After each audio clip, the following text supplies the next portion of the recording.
This is Real News Media TV, coverage you can trust. Please like, share, subscribe, and hit the notification bell. Select all for daily news updates. 4 shot, 2 fatally in flanker St. James. 4 men were shot, 2 fatally, following an attack in flanker St. James on Thursday night. The police have not released the identities of the deceased persons. Reports are that about 9:30 p.m., the men were at a shop along Kodak Lane in the community when they were ambushed and attacked by armed men. The gunmen escaped in a waiting motor car. The police were summoned. The men were pronounced dead at hospital and the other 2 admitted in critical condition. Woman and a child injured in 3-vehicle crash in Hillshire. A woman and a child are reportedly injured following a 3-vehicle collision on the Hillshire Main Road in Portmore St. Catherine on Friday morning. The circumstances surrounding the incident, which reportedly happened about 9:30 a.m. and involved a taxi, are not clear at the moment. It is understood that a woman, who was a driver of one of the vehicles involved in the accident, had to be extricated from the wreckage. Firefighters and other emergency personnel were at the scene. Attorneys say the limited options available to persons being evicted from Bernard Lodge lands. Attorney-at-law Kent Gammon has recommended specific urgent action which must be taken by the residents near Clifton in Bernard Lodge, St. Catherine, who are being evicted. He explained that they made critical errors in their approach to the occupation of the lands and now their options are limited. The eviction and the demolition process began Thursday for about 30 structures illegally erected on Sugar Company of Jamaica lands.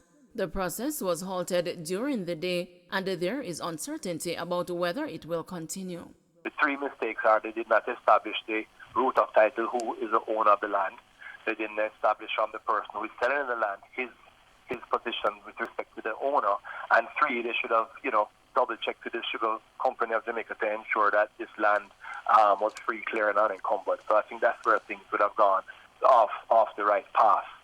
I hear the residents making pleas to the administration to see if there's some way they could look at perhaps engaging them on a case-by-case basis, finding out how they got to this predicament, and perhaps taking some kind of remedial action. So I would encourage that I would recommend that they pay a visit to the Sugar Company of Jamaica and try and speak to Shakir, who is one of the key parties in that organization, to see how they can see about giving them some kind of succor and some kind of, the losses will become less hard on them. But I think that's what I would recommend, and the administration would have to meet with them on a case-by-case basis to see how they could, in some way, try and have them relocated.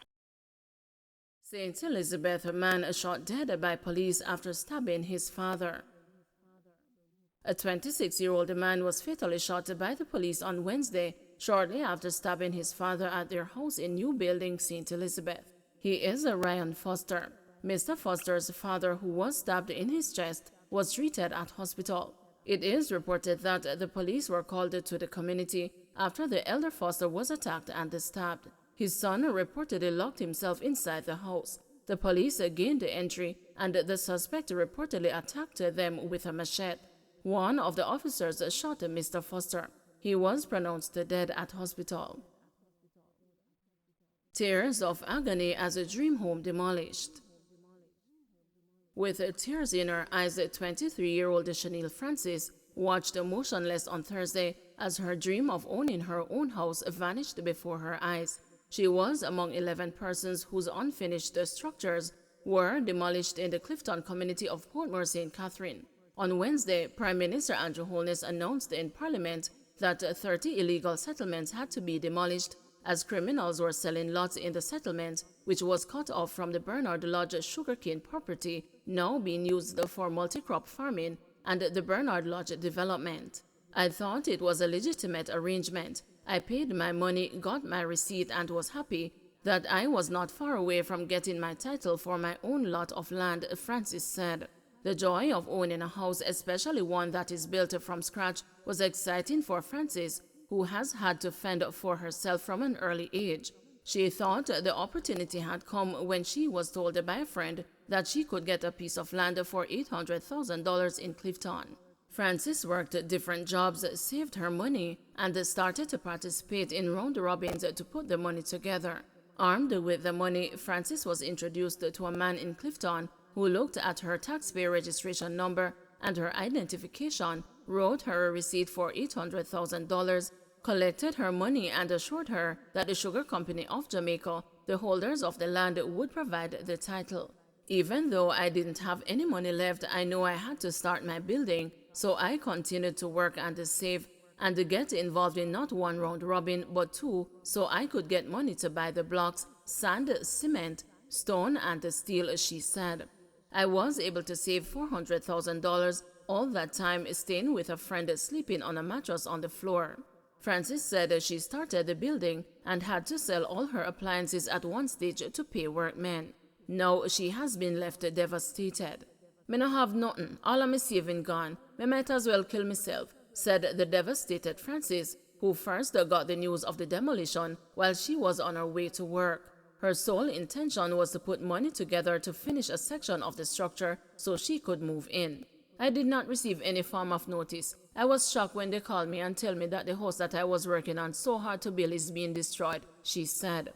"Me no have nothing to live for, everything gone."